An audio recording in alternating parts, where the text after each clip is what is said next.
Hmm. Srila Gurudev ki jai, Shriman Mahaprabhu ki jai, Shri Harinam Sankirtan ki jai, Grantara Srimad-Bhagavatam ki jai, Shri Bhramara-gita ki jai, Gaur Bhakta Vrinda ki jai, Gaur Preman Hari Bol. So good morning to all of you. Pranam and welcome to our series of lectures about the Sri Bhramara-gita, the song of the Bumblebee. Today we are continuing with meeting number 10, and we will be studying the fifth verse of this Bhramara-gita. Bhramara-gita are 10 verses, so today we will be finishing, let's say, half of the Bhramara-gita and half of the series as well, since after the remaining 5 verses, I think we will have some other 5 concluding lectures to close the whole series. So we are almost in the middle of our study here. So this 5th verse of Bhramara-gita appears in chapter 47 of 10th Canto, just in case, and it corresponds with verse 16 in how it appears in the Bhagavad. But as usual, before going there, we will make some brief, or let's see how brief summary recap of our previous discussion last week, where we studied the 4th verse of Bhramara-gita, when Sri Radha is replying to the bumblebee, suggesting that Krishna, when the bumblebee may share the suggestion according to Sri Radha's ear and eye, and she interprets that the bumblebee is speaking to her, while journalists say that it's not fact, the bumblebee is just a bumblebee over there flying, but for Sri Radha, the bumblebee is representing so much, saying so much. So in this case, according to Sri Radha, the bumblebee is suggesting that Krishna sent him there to Braj to console, to support Radha, because of he being so much afflicted in viraha from her as well. So in reply to that supposed idea from the bumblebee, Sri Radha will say this verse, which says, in heaven, on earth, or in the subterranean sphere, what women are unavailable to him. He simply arches his eyebrows and smiles with deceptive charm, and they all become his. The Supreme Goddess herself worships the dust of his feet. So what is our position in comparison? But at least those who are wretched can chant his name, Uttama Shlok. So this is the verse we were studying last week. We are in the brief recap now for those who have joined now. So many of them, some of the implications of this verse, when she said, "All women are, which women are unavailable to him," Sri Radha is implying directly, all women should be unavailable to him, knowing his nature. Or he, Krishna, is available to all of them, that's his nature. And part of his cheating nature, according to Sri Radha, is his eyebrows, how he captures all these ladies from all planetary systems. Well, he has a deceptive smile, deceptive eyebrows, or we could also say Krishna's eyebrows smile. And there is a smile in his eyebrows with certain intention, full of deception, full of cheating. So Sri Radha implies to the bumblebee, we are telling you all these out of compassion for the ladies of Mathura. So you go there and instruct them about the nature of Hari, because we have been affected by him already. We know the result of it. Like if you are pricked by a thorn, and you will prevent others in that same connection. So that's his nature, Sri Radha says in Divyan Mad here. He uses ladies once only and leaves them. And of course, again, this is not applicable to us ladies here or to the Mathura ladies. This happens to everyone. The Devis in Swarga, the Nagapatnis in subterranean sphere, and so on. And maybe the bumblebee may present the argument, but Lakshmi herself, we are speaking now above this 3 planetary system, we are going to Vaikuntha, the topmost chaste lady in Vaikuntha. Lakshmi is worshipped the dust of Krishna's feet in such menial. She's not attaining Krishna even, but she's serving his dust feet, his foot dust, engaged in menial seva.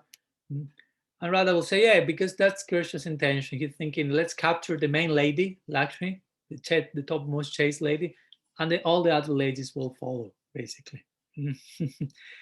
Another of the implications in this verse by Sri Radha explaining how all ladies in all planets, even reaching Vaikuntha, are affected and attracted to Krishna means is that if all of them become affected, then our attraction as gopis is justified because he's so charming that everyone is following him. So why we should be criticized in our parakiya bhav? Our attraction is justified. If lady from even Lakshmi is attracted, what to speak of us, humans, who have other sensibilities? And what to speak of us who are not only humans, but we are cowherd ladies.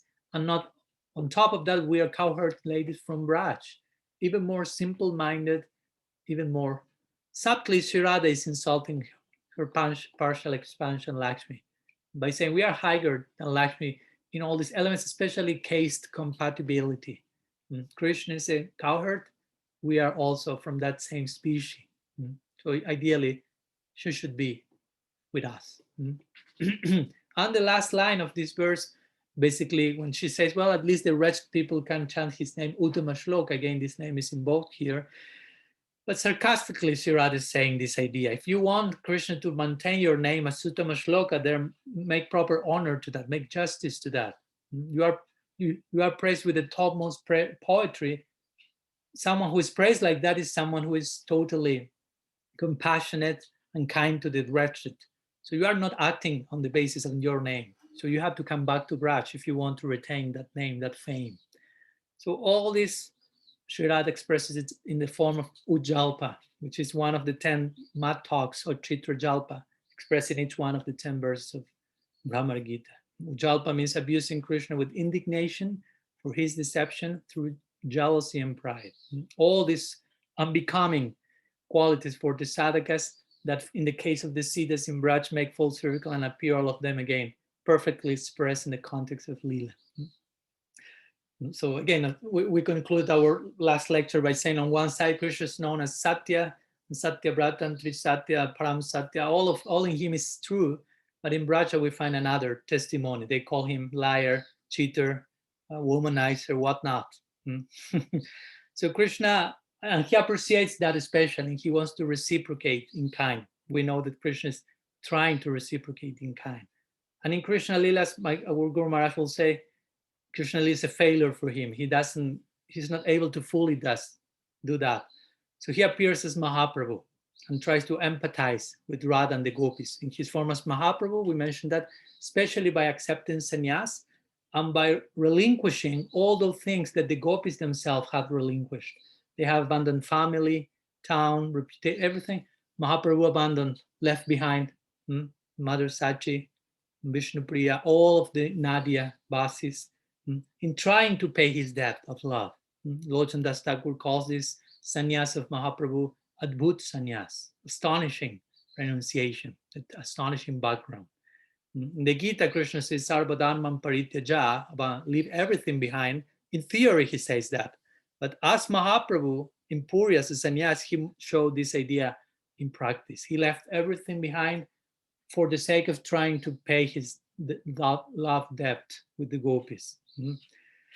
So there's a very interesting connection in this way between the sannyas of Mahaprabhu, the Gaur Lila, and especially the Gambhira Lila in Puri, and the Bhramara Gītā. And in this connection, sometimes some acharyas have mentioned this Bhramara Gītā is the most important chapter of the whole Srimad-Bhagavatam, because it parallels exactly the experience of Mahaprabhu, the topmost aspect of the Absolute, the Supreme Personality of Krishna. What Mahaprabhu is tasting in the Gambhira. We shared some verses from Chaitanya Charitamrita where Krishna Das Kaviraj mentions this idea. Whatever Mahaprabhu was, whatever Sri Radha experienced in her conversation with the bumblebee, with Uddhav, if you will, in Vrindavan, though that same experience was what Mahaprabhu was going through in the Gambhira. So there's a very interesting connection between these two. So Mahaprabhu in Gambhira, again, is trying to enter into Radhabhav, trying to pay his debt. He opened there, as we mentioned, a University of Prem. He's the first pupil there in Puri. Radha Baba is the whole director of the university. She herself sent 2 tutors for Mahaprabhu, Ramananda Roy, Swarup Damodar. The Srimad-Bhagavatam is the main textbook, along with other books, of course. And in this way, Mahaprabhu enters into Radha Bhav. So, and trying, and we closed our previous lecture with this example that after this, Krishna Das Kaviraj shares in Chaitanya Charitamrita the example of the Kapalika yogi, which is a yogi whose only concern is death, wearing ashes, eating from a skull, constantly thinking about death. And sometimes it is said that the bhajan that Mahaprabhu performs in Gigambira is a bhajan with a desire for death. In which sense, he's Krishna in the mood of Radha, in separation from Krishna, and just about to die, like now, Sri Radha in the Bhramara-gita. She went through all these different stages of viraha or separation. There are 10 main of them mentioned. And the last one is mrityu or death. That's the only one remaining. So they cannot bear being separated from their beloved. So they are about to die. So for advanced sadhakas, we may not be there, but we want to be there in our commitment of service to serve Sri Radha in that moment of separation, or to serve Sri Krishna for that matter in that moment of separation. The two of them need to be saved as the other, or to save Gaur in the mood of Krishna, being in the mood of Radha in separation from Krishna, to serve them in those states, to keep them alive in the context of the Lila. That will be our life and soul. So again, a very high ideal, but it's important to bear that in mind, and these sections are pointing in that direction. Very deep, very high content we are receiving by the grace of our Parampara. So, some not so brief recap, but we have to share that. So let's continue with today's verse. As I mentioned, verse number 5 of Bhramara Gītā. But before going to the verse in itself, as we always try to do, between each verse there is some connection regarding some interpretation that Radha makes of whatever she feels the bumblebee saying to her through his buzzing. So according to Sridhar Swami, the very ancient venerated commentator on the Bhagavad, at this point Sri Radha considers that the bee who was hovering around the base of Sri Radha's feet, the bee was buzzing there trying to ask forgiveness to Sri Radha for himself or in the name of Krishna. So thinking that the bumblebee wanted to beg forgiveness from her, it is that Sri Radha spoke this verse. So let's share the verse. I will share with you in the chat here in Zoom, in Sanskrit and in English. And please, I will ask you, some of you, to share the verse in the thread, in the Facebook, in the streaming. So there it is. So I will recite it first in Sanskrit. Verse number 5 of Bhramara Gītā, which corresponds with verse 16, 47th chapter of 10th Canto of the Bhagavad. Visrijasirasi padam betmyaham chatukarai anunaya vidu sasti vyetya dhotyar mukundat swakrita iha visrista patya patyanyaloka vyasrijada krita chitta kimna sanghiyamasmi. So the translation of this verse says as follows. Sri Radha is speaking to the bumblebee, remember. So she says, keep your head off my feet. I know what you are doing. You expertly learn diplomacy from Mukunda. And now you come as his messenger with flattering words. But he abandoned those who for his sake alone gave up their children, husbands, and all other relations. He is simply ungrateful. Why should I make up with him now? So this is 5th verse of Bhramara Gītā. So let's go to the word by word, trying to unpack a little bit its content, and then trying to fully explore the different implications of this verse. So the very first line says, Visrija sirasi padam bedmyaham chatukaraya. So Sri Radha first speaks to the bumblebee, saying, Visrija sirasi. Sirasi means on your head. Visrija, let go of. Padam, my foot. So basically keep your head off my feet. Visrija sirasi padam. So first she chases the bumblebee away, and then she presents the reason for that, for she telling that, Betmi aham chatukarai. So Betmi means no, aham means I, so I know, chatukarai means with flattering words. With flattering words, what? Of course, next line continues replying to that. Anunaya vidusashte vyatya dautyar mukundat. So anunaya vidusa. Vidusa means expert. Anunaya means like refers to the art of reconciliation. Ante means you. So I know you are expert in the art of conciliation or diplomacy, let's say. And abhyetya means you have learned this. Having learned this, dotyar mukundat. Dotya comes from duta, being a messenger, acting as a messenger, and mukunda, which is a name for Krishna for sure. So I know you are very expert in this diplomacy and these flattering words, since you have learned them very well from Mukunda, and you are coming now on his behalf, acting as his messenger. So with that, she's explaining why she's chasing away the bumblebee. But that's not enough. She will continue to explain why not only the bumblebee is to be chased away, but why Mukunda himself is to be chased away, if you will. Why he's a cheater. So Swakrita iha vishrishta patya patya nyaluka, third line.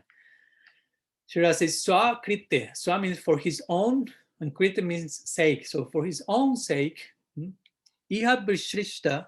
Vishrishta means who have abandoned. Iha means in this life. Apatya, children, pati, husbands, Antya-lila, and everyone else. So basically, we have abandoned for his sake all the things in this life, and that implies, as we'll see, our prospect in a future life. We have abandoned children, husbands, and all other relationships only for his sake alone. So how did he reply to further emphasize her point? Last line of the verse. Vyasrijata krita cheta kimno sandhyamashmi. So Vyasrijat, how he replied to us, he abandoned us. Vyasrijat means he abandoned. Akrita cheta, journalists translated as ungrateful. So being ungrateful, he basically abandoned us. That was his reply to our abandoning everything for his sake. So therefore, the conclusion is kimno. Kimno means why indeed sandhyamasmin. Sandhya means should we establish some reconciliation asmin with him. Why on earth we should make up with him now at this point after he acted in such a way. So that's a little bit the general idea of the verse in the word by word. So let's continue discussing the commentaries of the main commentators on the Bhagavatam in our particular tradition, Sridhar Swami, our Goswamis, Sri Jiva Sanatan, Vishwanath Chakravarti Path. So let's begin by the most ancient one, first honoring our elders, seniors, Sridhar Swami. So he will paraphrase Sri Radha, repeating the main idea of the book, where the verse, where she's saying to the bumblebee, let go of my foot, which is placed on your head. Another way of saying your head is on my foot. And when the bumblebee is not moving, it's not leaving Sri Radha's lotus feet, she will speak the words, Sridhar Swami said, beginning with bet me, like explaining why I'm chasing you away.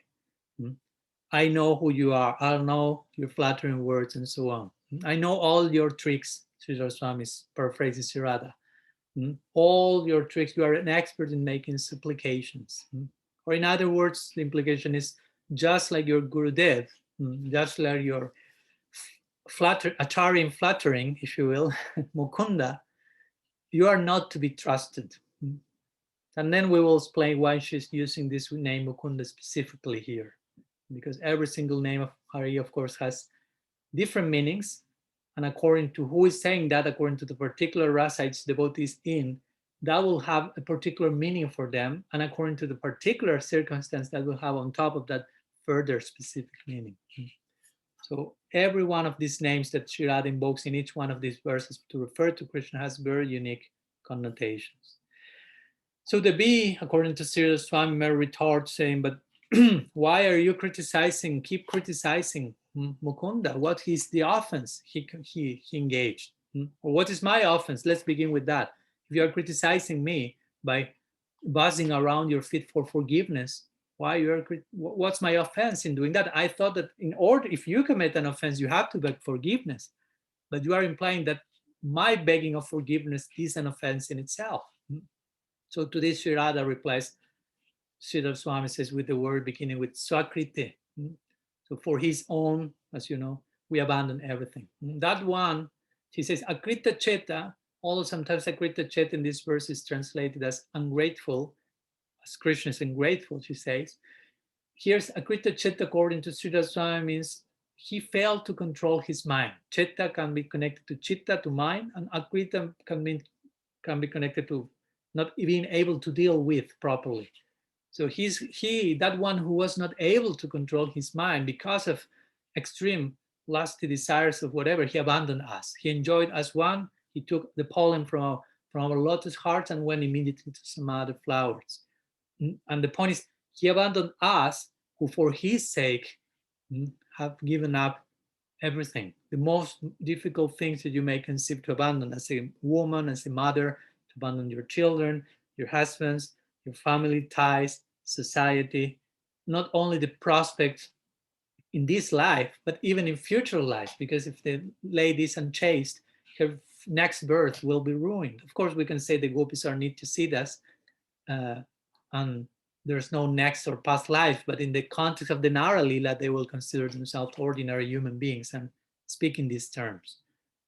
So the conclusion, of course, Sridhar Swami will mention is, should we want to make reconciliation with him? And of course, the reply is no.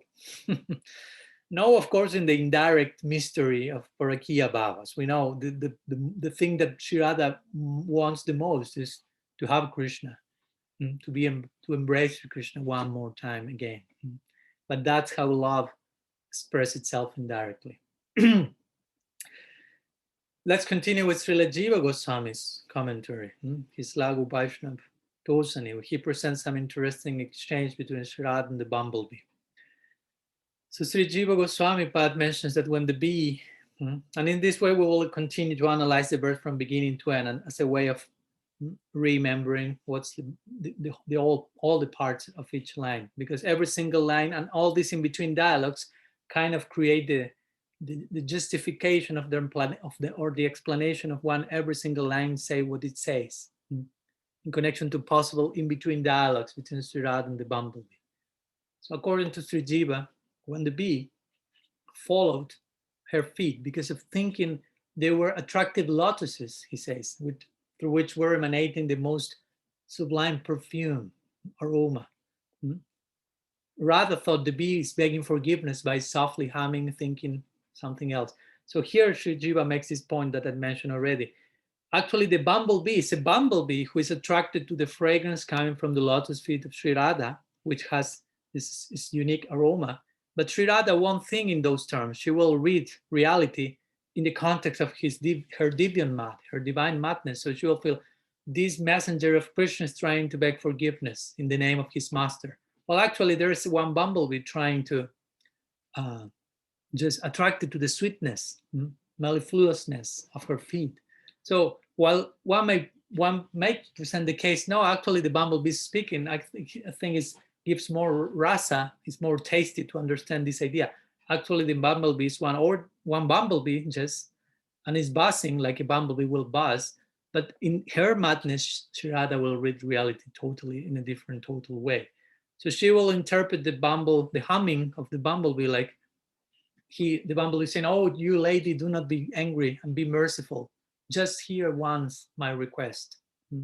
So Sri Jiva then says that Radha starts to shout to the bumblebee and starts to order him while speaking this verse with sarcasm. So this particular verse is spoken shouting by Sri Radha and giving orders and employing sarcasm in the context. So she, according to Sri Jiva, will say, "Oh, evil bee, you are an evil bee. Why you are trying to touch my feet with your head while uttering these clever words? Quickly go away from here." Because we know the method of causing dissension that was taught by your guru, which is this method is full of skillful humility and deceit. It's like the topmost teaching in how to express diplomacy and all this type of kutinati, cheating, hypocrisy. I know your character, and now you know your Mukunda. I know the character of you two. You are very similar. You are black, you are dark, cheating people. So therefore, give up my faith, along with all your super extraordinary flattering words. So give up flattering words and my feet. Not only stop speaking and remain buzzing there, get out of there.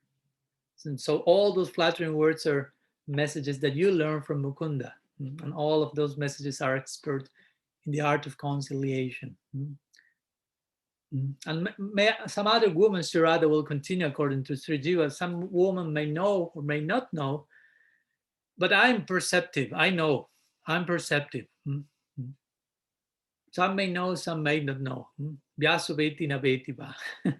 Vyasa may know, may not know. So Sri Radha employs some similar idea. Beti na beti ba. Some women may know, may not know, but I know. Ham betni. Because I'm perceptive. So I know what's the background of all this. I know you have learned from Mukunda this art of conciliation, cheating words, diplomacy, false chattering, using clever words. There's a whole art, like a politic or something. You say something nice, people believe you, but actually you're acting as they're a criminal, their enemy. So he's Mukunda. So now Sri Jiva explains the meaning. Mukunda means, of course, the one who gives mukti. That's the most popular idea. Of course, there are some other levels of meaning. He who has his mukha, his face is like a kunda flower, and so on. But here, Sri Radha uses this name in this particular context, saying he's the liberator. So he freed us. He made us give up our houses, possessions, and family. In that ways, he was the liberator for us. Like sarcastically saying, he made us leave everything for him, but he left us. So he's so fond of liberation. That now he's freed from us.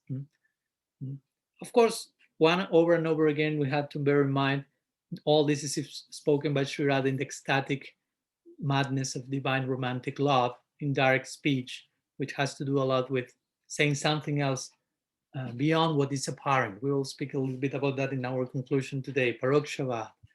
In the background, Krishna is totally captured by that love. Jadara gara putrapta pranambitam imam paramhitamam charanam yatva katamstam tyaktanutsahe, he says.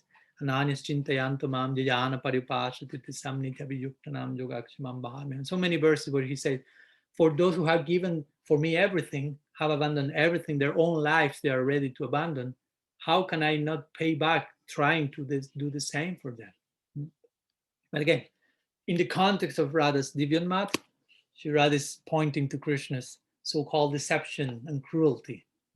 And then again, she returns to the bumblebee saying, and you are a messenger of such a person. So you are most deceitful as well. If you accept to be a messenger of the most deceitful person, you are most deceitful. Therefore, you cannot be trusted. He cannot be trusted. You cannot be trusted either.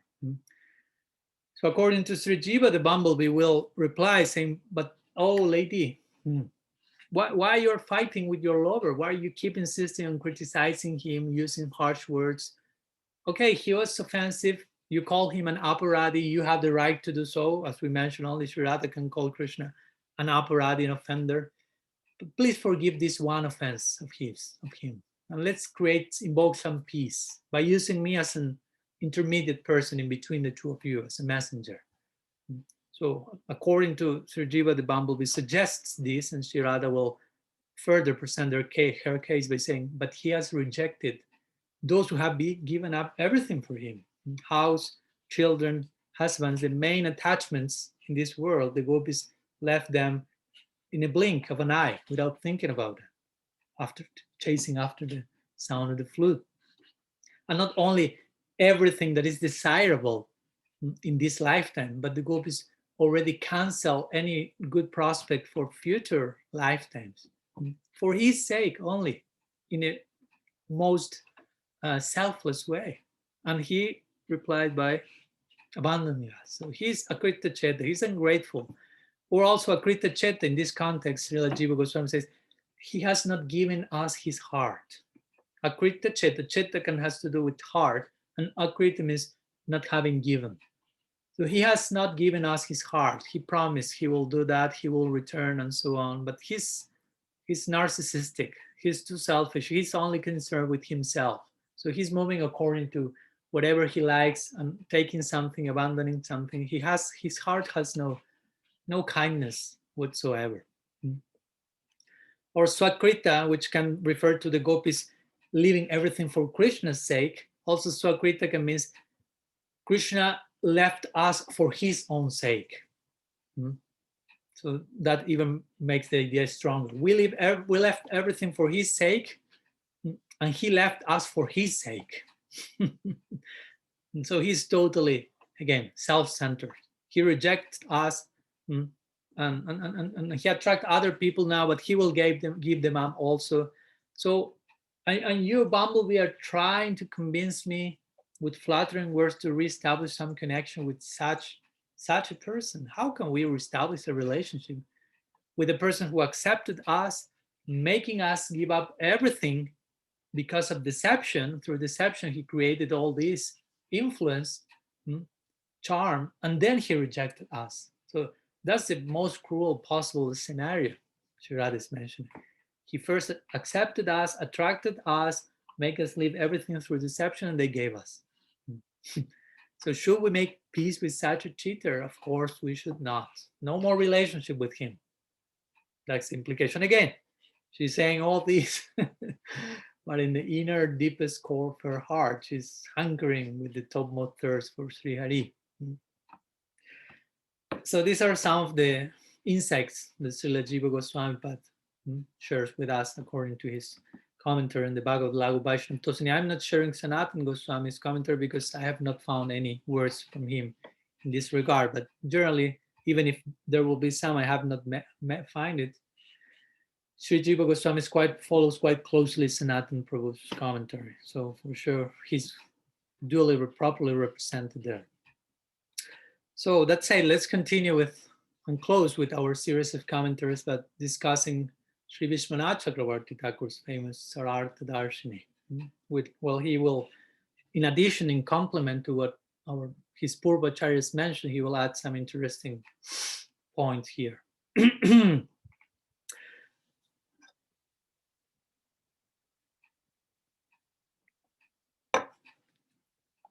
So Sri Vishwanath Chakravarti Pad mentions that while the bee was flying around, it landed on Radha's foot. Out of greed for her fragrance, as Sri Jiva also similarly says, and still buzzing, it seemed to say to Sri Radha, according to Vishwanath, oh, you lady, worshipable, you are worshipable by millions of Lakshmis. So truly, Krishna has offended you. I accept that. My master had made a gross mistake, but I suggest that you should forgive him. So this is, again, what Sri Radha read.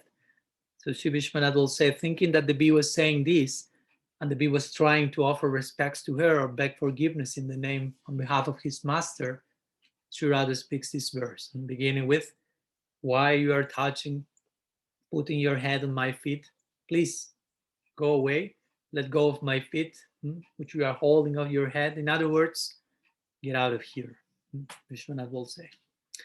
And again, she continues explaining the reason for her harsh words, explained by referring to Krishna's harshness. I know you, again, Sri Radha says according to Vishwanath, so you cannot cheat me like you cheat some other ladies, or like your master cheats some other ladies. For example, Lakshmi and others who still keep hankering for Krishna's association. And you have learned from this Mukund again. Mukund is your Gurudev, and you are his Sishya, his student. So Sri Radha starts to sarcastically glorify the bumblebee, saying, okay, you have followed all the procedure, the whole procedure you have followed very nicely. You are such a great Sishya, you're such a great disciple of your Gurudev. Your Gurudev is the topmost Acharya of cheating, and you are almost like his successor Acharya. You are following so nicely in the same mood of flattering words and clever expressions. So you are very skillful in all these humble entreaties and sending messages with sweet, charming words, flowery stuff. But you learn all that from him. So I know your character because I know his character. I know him so much that I know you so much. I know you. So please do not come here making a show. So Vishwanath continues paraphrasing the bumblebee, who will reply at this point according to Sri Radha's eye, ear, and madness. But you, mistress, what is the use of quarreling with Krishna? Krishna is dearer to you than millions of your own lives. Rather, you should make peace with him through me. So interestingly, again, all the things that the bumblebee is saying, according to Sri Radha's heart, is true. I mean, Krishna is dearer to her than millions of her own lives, and of course, vice versa as well. So, but again, the bumblebee is actually not saying that. This is sounding in Sri Radha's maddened mind. So there's one part of Sri Radha who, of course, is there with that reality, agrees with this reality for sure. Krishna is dearer to me than millions of my own lives. But how love moves is crooked, as we know. Love moves in the crooked way, so it may seem it means something else while actually saying something else, something beyond that. So Sri Radha will reply to this idea, please make peace with Krishna through me. Sri Radha replies in the words of Vishwanath, again, for Krishna's sake, what we have not abandoned. We have abandoned everything. We have, and not only gave up housework, children, husband, mother, father for his sake, we have entered into full self-forgetfulness. We have forgotten about our own lives. For his sake, we did that. Try to think about that. Try to put yourself in that situation. How much willing you will be to abandon all the things that are dear to most of the people, that constitute the main attachments of people, the main constituents that make for our sense of identity at the present moment, our false ego, basically, our upadhis, projected in particular situations and relationships. So the gopis in 1 second abandon them. Of course, again, there need to see this as sadhakas. We are gradually trying to abandon them in the sense abandoning our attachment from them, separate from Sri Hari. So Sri Radha is saying, we did that, and he replied by giving us up and leaving Braj. Of course, here it says we gave up children. Sri Radha doesn't have children, but some gopis did. So those, for example, Vishwanath will say, those gopis who were prevented from going to the Rasa-lila when Krishna played the flute, those are the ones connected having children, who eventually gave up their children and went to meet him. Gopis like Sri Radha are the ones who gave up their husbands. And some gopis who were unmarried, who didn't have nor children nor husbands, are the ones who gave their fathers and other relatives. This verse speaks about these 3, if you will, levels of gopis. Those who have children and therefore husband and relatives, those who have husband and relatives, and those who have relatives. Whatever constituted their main obstacle and attachment, they left them. But again, Sri Radha implies, despite all this, which was Krishna's response to that, being a Krita Cheta, being ungrateful, being of uncontrolled mind, not giving his heart to us, he just abandoned all these women. So the implication is, should we make peace with such a cruel-hearted person? Never. So this is an important point that, again, we need to establish over and over again. When here Sri Radha is saying the gopis have left everything for Krishna's sake, it's interesting, a very characteristic element of Parakya Bhava, leaving everything, as no other rasa requires that, apart from Parakya Bhava. You follow? The gopis have to abandon their family, friends, society, husband, sons, to love Krishna as they desire, and as Krishna, of course, desires as well. While in other rasas, they do not have to do that. For example, Yashoda doesn't have to leave Nanda Maharaj to love Krishna. Nanda Maharaj doesn't have to leave Yashoda in order to love Krishna. Subal doesn't need to leave Madhumangal in order to love Krishna or his parents. You follow? They do not. With this, I'm not downplaying, of course, their love for Krishna, but I'm just indicating that, objectively speaking, their particular relationship with Krishna is legal, basically, in the social dynamics of the Lila. Sambandha Rupa Bhakti means it's a type of bhakti where there's an established relationship. A mother loves his son, Yashoda loves Krishna, and she should, and that's correct. A friend, Subal, loves his friend Krishna, and he should, they are friends. But the gopis, that's not Sambandha Rupa Bhakti, it's a whole different category according to Swarupa, called Kama Rupa Bhakti, which means they love Krishna out of desire. Well, They love Krishna while being married, but they should not. Again, according to their legal dynamics of the Varna ashram in Vrindavan. So this is a very special poem that shows the level of the gopis, the intensity and renunciation for that matter, and of course attachment for Krishna. Other devotees do not have to leave everything for loving Krishna. The gopis have to, and they do. So Sri Radha makes this point here and saying how Krishna reciprocated with that. That's clear, she says, by the facts. Let's go to the facts. So this is basically the notions that Sri Vishwanath Chakravarti Thakur is sharing with us. And he concludes his purport by explaining, of course, which is the type of Chitra Jalpa that is exemplified in this particular shloka. Remember, in all these 10 verses, there's 10 types of Chitra Jalpa.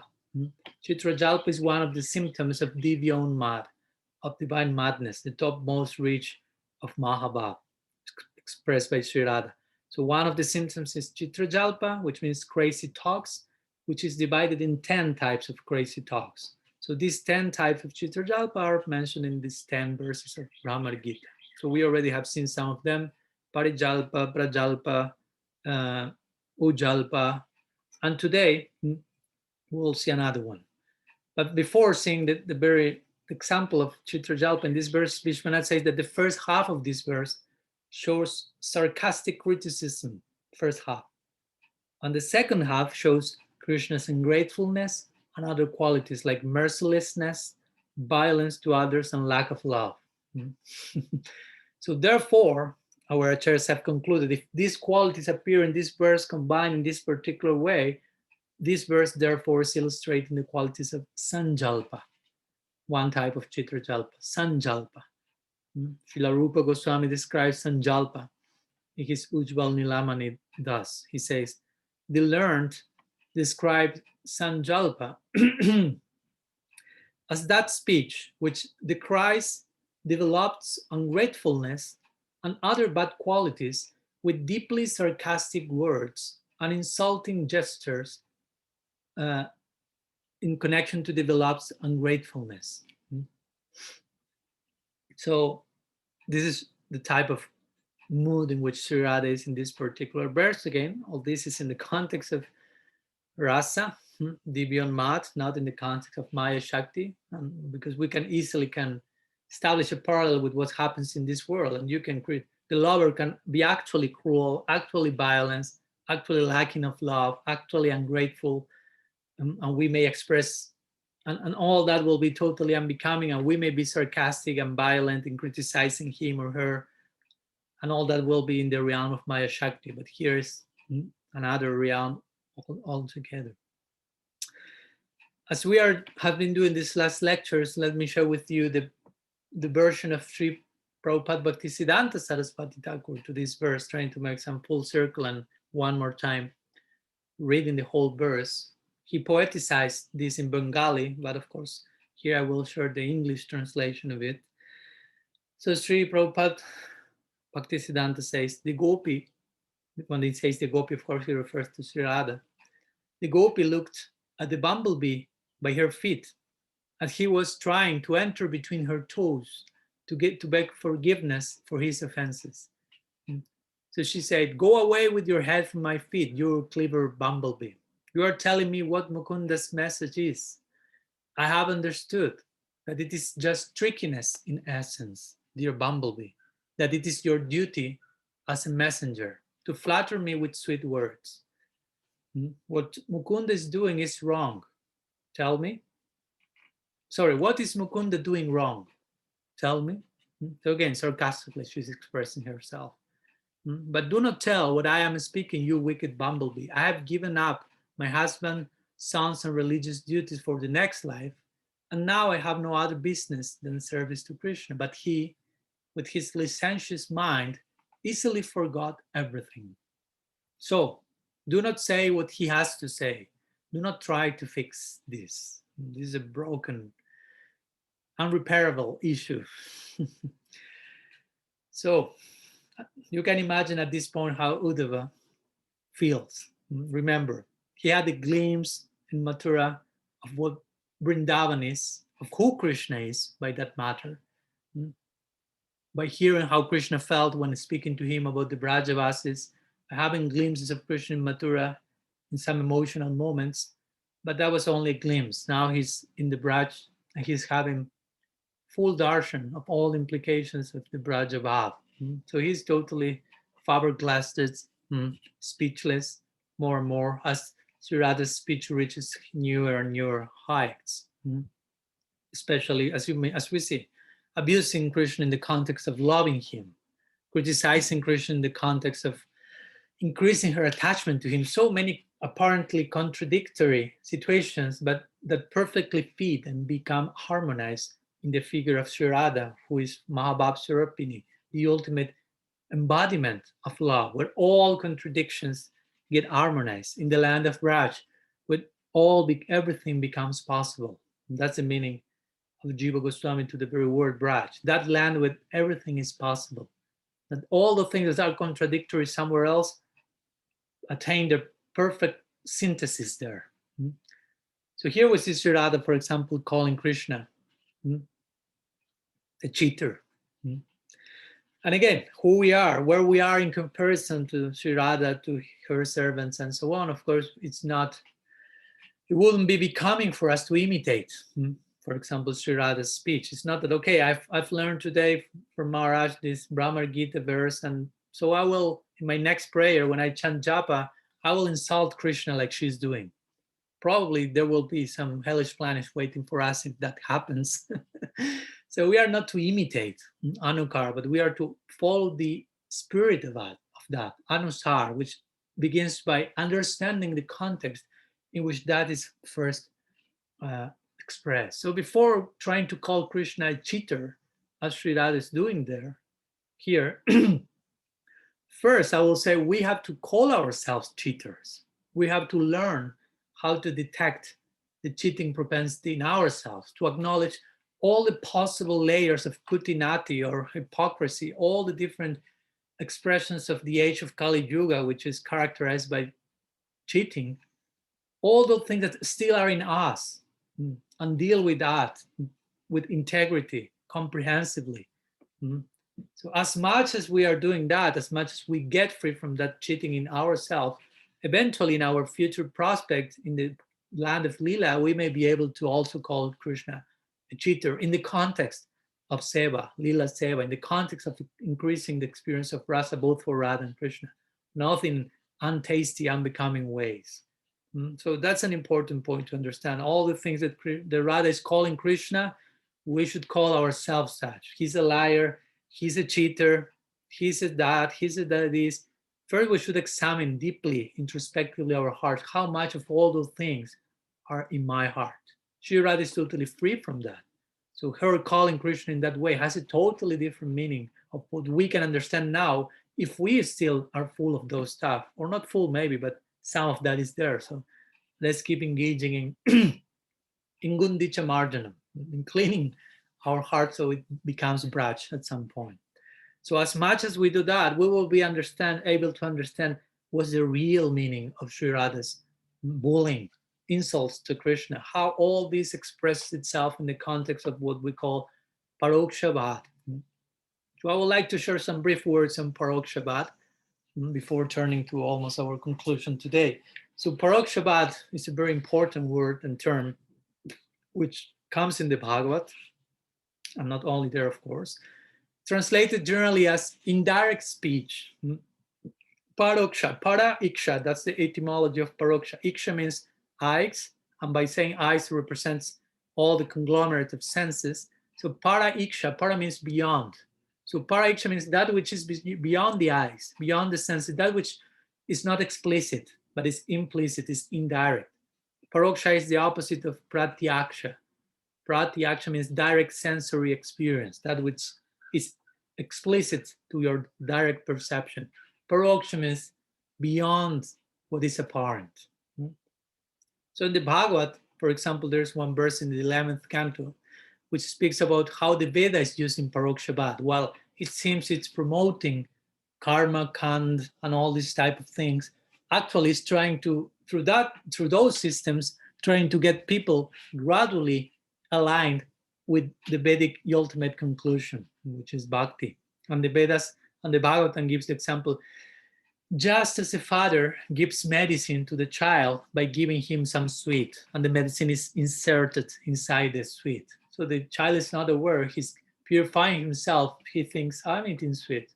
So similarly, the Veda will promise with flowery words this reward here and there, but actually they are given the medicine there.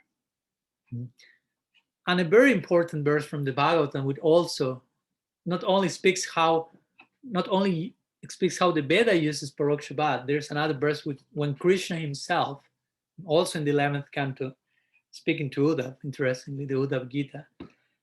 In this verse, Krishna himself expresses how dear Paroksha Bhad is to him. Veda Brahmatma Visayas, again in line with the previous verse, Trikanda Visayame, Paroksha Bhadarisaya, Paroksham Mama Chapriya. So the first two lines speak about this same idea I've just shared, about how the Vedas deal with Paroksha Bhad. But the last part of the verse we are interested in here, Paroksha Bhadarisaya, Paroksham Mama Chapriya. So the rishis, the wise, the sages, take shelter in Paroksha Bhad. They use indirect speech. They are mystics. They are esoteric people. They won't say things explicitly always. There will be the language of lovers, if you will. And Krishna will say, Paroksham Mama Chapriyam. That Paroksha Bhad, Mama, for me, Priyam, is dear, is very dear. So those enigmatic words of the sadhus are very dear to me. I like them so much. When two lovers, the classic example is speak among themselves in front of other people, and everyone else thinks they are speaking about something, but they have some secret codes about themselves, among themselves. So they only need to understand what we are really saying. So you need to go crazy to understand a crazy person. You need to love to understand lovers. And so Paroksha Bhad has a lot with that. Famous example is Mahaprabhu in Rath Yatra, invoking a song of Kavya Prakash, of secular, mundane poetry, where it seemed that he was just speaking about the love between a girl and a boy, in the midst of being himself a sannyasi, a celibate monk, in the midst of a religious celebration, and invoking like what may be a pop love song nowadays. Imagine you are in Rath Yatra and one starts to sing whoever songs in that connection, you will say, what's going on? But Rupa Goswami understood, Sri Chaitanya Mano Vishram. He knew which was in the mind of Mahaprabhu. So he composed a verse of his own, like actually translating the intention, the mood of war behind. He was in the mood of Radha in separation of Krishna, telling to Krishna in Kurukshetra, Braj is not here, we cannot meet each other. We are in front of each other, but we cannot fully meet. We need the proper playground for that. So that's a famous example of Paroksha Bhad. When Mahaprabhu read Rupa Goswami's verse, he slapped him and said, how can you know my heart that much? I took shelter in Paroksha Bhad, but you are showing my real intention. Or famous poetry, mystic poetry that Advaita Acharya sent to Mahaprabhu, like the rice in the market is no longer being taken by people. Everyone went mad. And one madman is the one writing all this to you. And you are a madman as well. Everyone went mad. Like implying the Yuga avatar function of yours already was successful. Now you can fully, systematically absorb yourself in the main reason for your descent. And that's when Mahaprabhu stops being a public figure and enters into the Gambhira for his last 12 years. But again, Advaita expressed all this through indirect speech. Hari Suri is a famous also Bhagavat commentator who expressed so many layers of this indirect speech. So the point here is that this Paroksha Bhad, Mama Chapriyam, Krishna says, I love that language.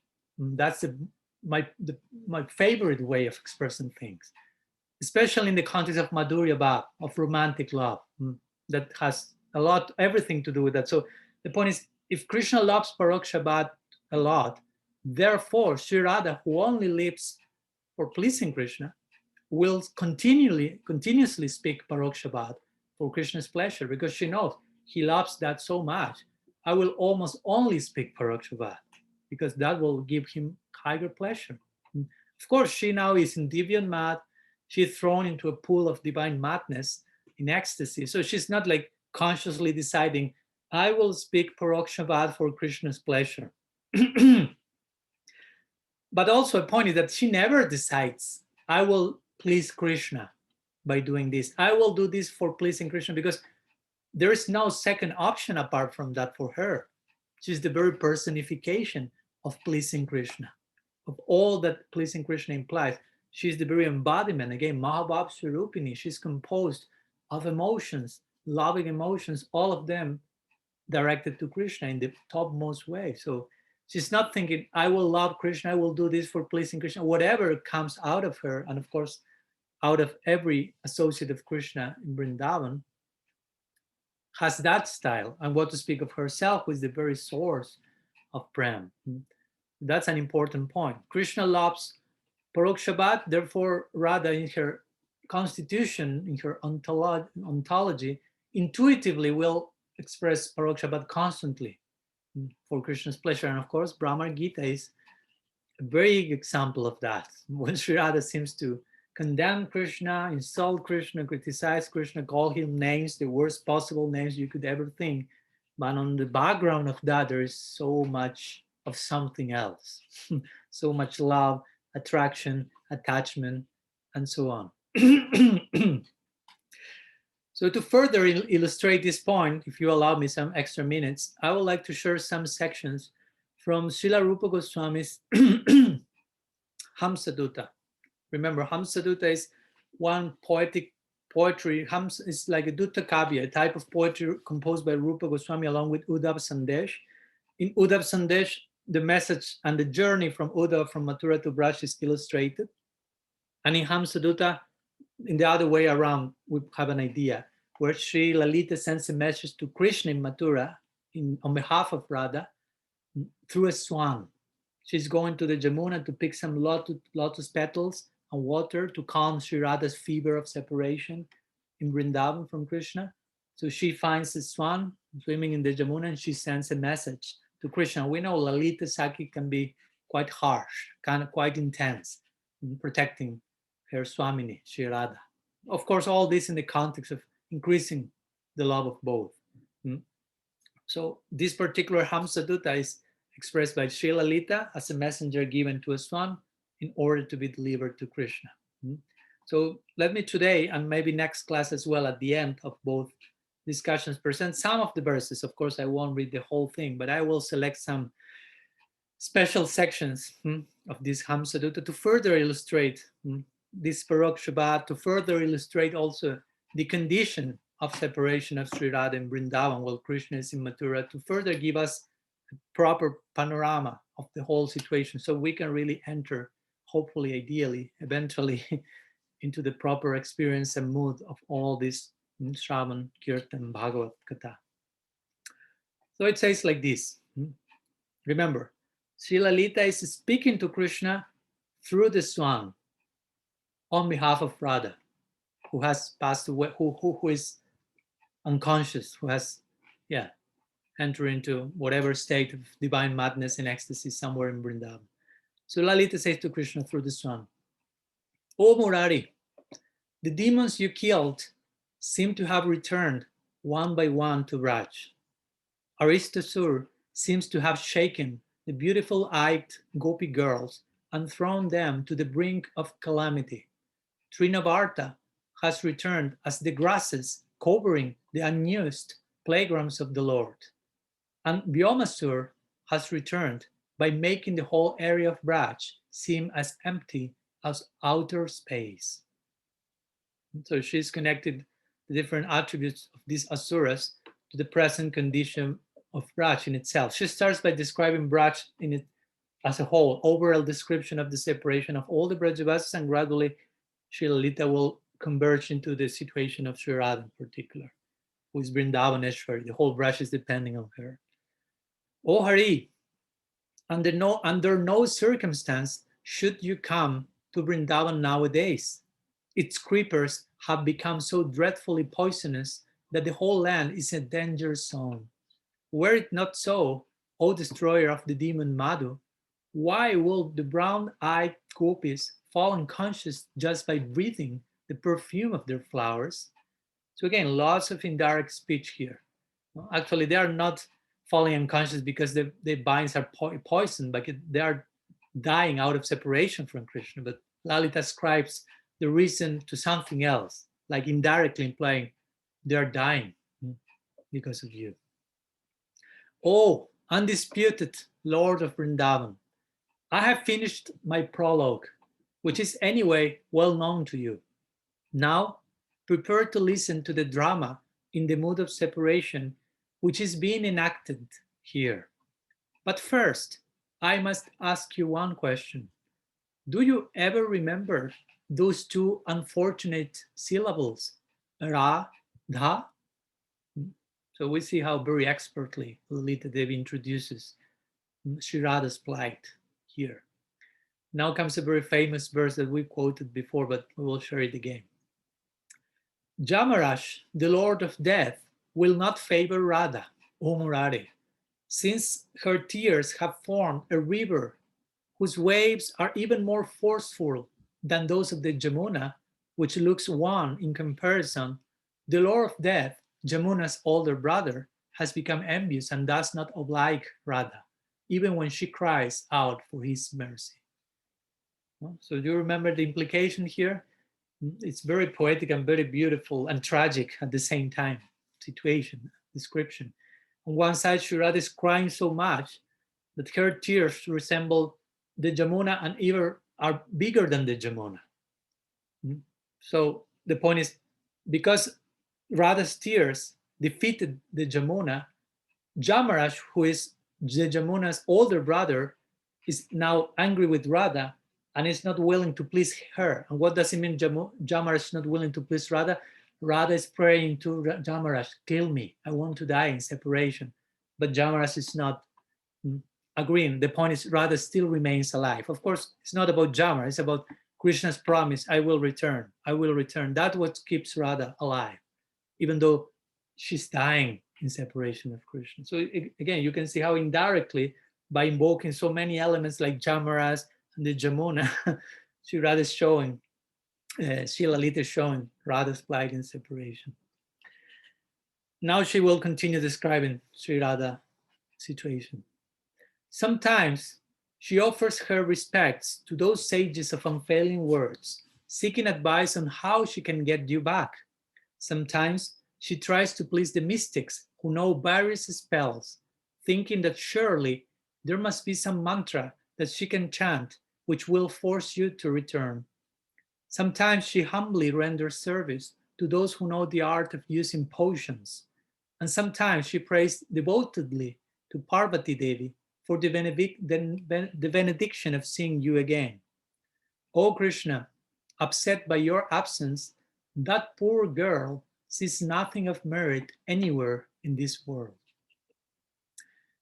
In her suffering, she draws with the sap of a freshly broken Tamil twig a captivating image of you on the ground, the eyebrows in the shape of Cupid's destructive bow. Then, wishing to wrap her vine-like arms around your neck, she throws herself to the ground where she lies, unconscious and motionless. So again, in direct speech to describe Radha's plight. Sri Radha takes a twig from the Tamal tree. Of course, Tamal trees are resembling Sri Radha's Krishna constantly because of the color of the tree, which is similar to Krishna's. And she draws an image of Krishna on the ground. And she wants to embrace that image. And she just falls to the ground trying to embrace that image and lying unconscious and motionless there. Lalita continues. Although you have so cruelly thrown Radha onto a mass of sufferings, she still constantly thinks of you and your activities even now. That most perfect of chaste woman thinks that due to separation from her, your heart must be broken, though we know that it is as hard as a thunderbolt, and thus her own heart breaks day by day. So here Lalita is showing the real condition of Sri Radha. She's suffering so much for Krishna. her heart is broken. She thinks, Lalita says, your heart is broken, Krishna, but we know your heart is as hard as a thunderbolt. But our poor lady, Sri Radha, our Swamini, Thakurani, by thinking that your heart is breaking in your separation from her, her own heart is breaking more and more by thinking of your heart breaking. My friend has now surrendered herself fully to Shiva, whose body is the white color of the foam on the ocean of milk, and who is crowned by the moon. Since he is the subduer of Cupid, it is beyond the power of Eros to do her any harm. Only you, Hari, for some reason, continue to torment her. Is it for your own amusement that you do this? So again, Sri Lalita speaks sarcastically and indirectly, saying Sri Radha is worshipping Mahadev, Shiva, and Shiva is the one who killed Cupid, as we know, not kill him, but reduce him to ashes. So the point is, if Cupid cannot harm Shiva, he who takes shelter in Shiva cannot be affected by Cupid. So Radha is protected from Cupid by taking shelter in Shiva, but somehow or other, you still torment her. You are another type of Cupid. So Lalita will ask him, are you doing this for your own fun? Tormenting her in such a way, such a noble lady? O jewel of the Jadu dynasty, again, sarcastic address to Krishna being in Mathura.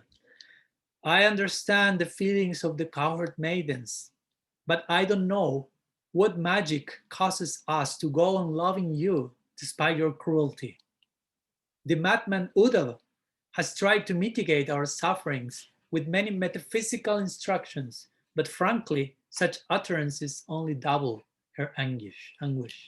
So again, of course, this narration, as you can imagine, is after the Bhramara Gītā. So here we are going a little bit after the present narration, but still applies. And we see how the gopis, we have a trailer here, how the gopis have processed Uddhav's words, Uddhav's philosophical instructions. They did anything to them.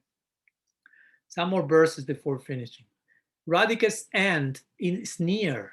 Her friends have long given up efforts to save her, for they can see that Cupid has causelessly chosen to make her his enemy and torment her. It is impossible to do anything at all to help her. Only one companion still refuses to abandon the lotus-eyed Radha and continues to try to keep her alive. Which is that companion? The hope of your return. So Sri Lalita depicts the stage in this way. All of us do not know what else to do. Cupid seems so much focused in torturing her. But there's one very fixed companion in her that is not leaving her at any moment.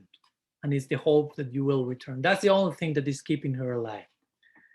So Sri Radha says, here Lalita is paraphrasing Radha in the message, if he has really become the foremost of the hard-hearted and left me, let it be so. He is free. As for me, my only hope is to await my inevitable end. But who could endure his coming here to Braj in the deception of my dreams and forcefully ravishing me against my will? This improper behavior of his is giving great distress to my mind. You should go immediately to Mathura and tell that cheeky and irresponsible Hari to stop acting in this way. Oh friend, do it quickly before he comes again and in a frenzy of passion at the beginning of my dreams tears off my waist belts. Oh friend, don't be shy. Get up quickly and tie that miscreant up with your thick necklace of pearls before he runs off to Mathura again. Speaking in this way, Lalita says, Radha suddenly falls senseless to the ground, overcome by all these hallucinations, born of her ever-expanding love for you.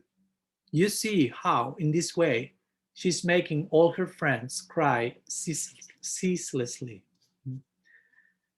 So, as you can see, very intense emotions, very intense realities. We have to prepare ourselves to render some useful service in that realm eventually, so that may take some lifetimes of preparation. There is no rush. We want to really be able to honor this reality in the best possible way, and we feel so fortunate to having that chance by the training that we receive from the sadhus from Parampara the chance of hearing all this type of kata revelation. So thank you so much to all of you for your time and patience and hearing and attention and sincerity in your sadhana and bhajan.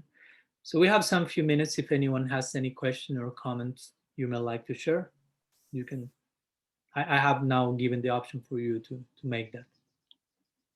Hi, Maharaj. I would like to. You hear me? Yes, Arjuna Siddhi. Yeah, okay. I have a comment and a question. The comment is that I just found this little book by Vishwanath Chakravarti that I read, and it's Sri Prem Samputa. Yeah. Have you read that book? I just think it would be a nice companion for devotees at this time, because there Sri Radha is actually, Krishna's presenting all the things that Sri Radha is saying in her indirect speech. And I was actually planning to share a section of that at the end of some of my lectures, of my next lecture. Okay, great. So we can. I just discovered it. Yeah. Yes, actually, I don't know if Śrīmatī told you about that, but yesterday we were speaking with her about that, and she was telling me the main story of Prema Samputa in this connection, and I thought, that will be ideal to show the other side as we are trying to balance the whole discussion and how she actually feels for Krishna, although it seems something else. So you can leave it at that with some mystery included. You share the reference for whoever wants to read, but if not, we will share some further explanation of that in the future lectures. Thank you. And then the question, when you were saying that there was a group of gopis who had children. Sorry, what can you repeat? I didn't hear properly. You were saying how there was a group of gopis who actually had children. Yes. And they were the ones that were prevented from going to the rasa dance. Yeah, so I will say that, Yeah, because that's something that Guru Maharaj has said, that they didn't have children, because I guess his position on it was that if they had children, that meant that they would have had to have some intimate contact with their husbands, which they didn't. Now, I know you were just saying in Vraj, everything can be harmonized and everything can, so anyway, if you could comment on that. Yeah, well, there may be some different opinions amongst the acharyas, as you have just mentioned. Of course, again, what I mentioned is not my own thought, but what Vishwanath Chakravarti Thakur mentions there in connection to this particular verse we are studying today. Some gopis were not even married. Some were single, some were married, like Sri Radha. Some were married with children. So different situations. And of course, in connection to those gopis that were prevented of joining Krishna in the Rasa Lila, we already explained that, I think, in our Gopī-gītā series, if I'm not mistaken, or maybe in some other series that we have not given in English, but in Spanish. But the point is that it is generally thought that those gopis were not Nitya-siddhas, but they were sadhana-siddhas, and generally they are connected with the sages of Dandakaranya who wanted to join Krishna, as you know, in Madhurya Bhav in the Ram Lila, and Ram say, I cannot do that with you now. I'm ideal king. I have taken Ekapatni Brat, the vow of only having one wife. But in Dwapara Yuga, I will come in my original form, and you will be born there as gopis. So these sages are born as gopis, and it say that amongst the group of those sages, some of them obtain a certain level of association with the Nitya-siddha gopis that were born in the Lila, of course, and those who obtain that level of deep samskars and sadhu sangha, if you will, with the Nitya-siddha gopis, were able to join Krishna in the Rasa Lila, but those, for whatever reason, were not able to obtain that level of association from the Nitya-siddha parikars yet, were prevented from doing so. And of course, it doesn't mean that they were not eventually able to join Krishna. It seems to say that they die in separation because they were not able to join, but nobody dies there in the Lila. That will be traumatic. So whatever died, there was some form of subtle remaining that need to be overcome, if you want to put it like that. And in their inner, more core of their heart, they joined him. So regarding they were not married because of this idea of, well, they wouldn't have a child with the, they wouldn't have union with another man. Yeah, I get it. Of course, I will say that's a point that also our Guru Maharaj wants to make regarding everyone is all in all for Krishna there, basically. Even in other rasas, because they are in the, of course, in the Antya-lila, nobody is born ever. In the Prakat-lila, every member of the whole drama is born eventually, and we have some other people being born in Braj. I don't know. Let's say, I don't know, a friend of Krishna, Sridham, Sudam, whoever, Kinkini, they are born at one point. So it means that their parents, of course, it's another rasa I'm speaking here, but their parents got together, but it doesn't mean that they were attracted to themselves in a selfish, lusty way, and they forgot Krishna and they had their child or something. All that is done in the context of their love for Krishna. So we could say that even some of the married gopis had some children, and in that context, even that happened in the context of increasing the lila, as what Sukadeva Goswami and Parikshit Maharaj asked Sukadeva at the end of the Rasa Lila. You know, how could the prince of Dharma, Krishna, were dancing with a wife on other people? And he said, actually, the implication of Sukadeva's reply is actually the husbands of the gopis are also married with Krishna. Everyone is married with Krishna. Everything is for his pleasure. Because on another level, you can say the same idea, of course. I mean, if the fact that the gopi may have intercourse, if you will, with a husband and have a child, that implies something apart from love of Krishna. But you could say on some other level, the same idea, they are married with someone else. That implies that there's some diversion from their love of Krishna, but we know that no, that increases their attraction to Krishna. So in that sense, the idea of the possibility of some gopis having children, because we are not just to dismiss what Vishwanath Chakravarti Thakur said. And with this, I'm not also dismissing what our Guru Maharaj said, but I think he wanted to make that point, that we can speak in those terms to make emphasis on the fact that everyone there is for Krishna's pleasure, but also we can be open to statements like this and say, okay, if they had a child, it doesn't mean that the gopis were not so chaste and so attracted to Krishna for a moment. They were attracted to their husband. That intercourse was done in the context of mundane love and not Swarup Shakti, nothing like that. Again, these gopis were the sages of Dandakaranya in the previous life, who were topmost celibate monks living in the forest. So they were not attracted to mundane sexuality whatsoever. So Yogamaya made that particular arrangement in the context of the Lila with some specific purpose, and we should like be able to be satisfied with that type of conclusion as well. But yeah, thank you for your question. I don't know if there is any other comments or question you may like to share today.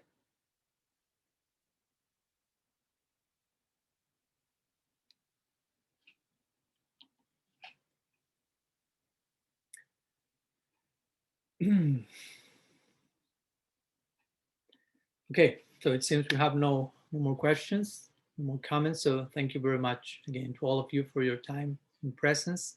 We close our session by offering pranam to the gopis and Sri Radha in particular, and their unique kirtan, as Uddhav said, when leaving Braj, offering whose kirtan is so powerful that it has the power, the influence of purifying all the planetary systems. So therefore we prostrate our heads perpetually into the dust of their lotus feet, with the hope of being sprinkled with at least one drop, one speck of that potent substance, so we may make our lives successful.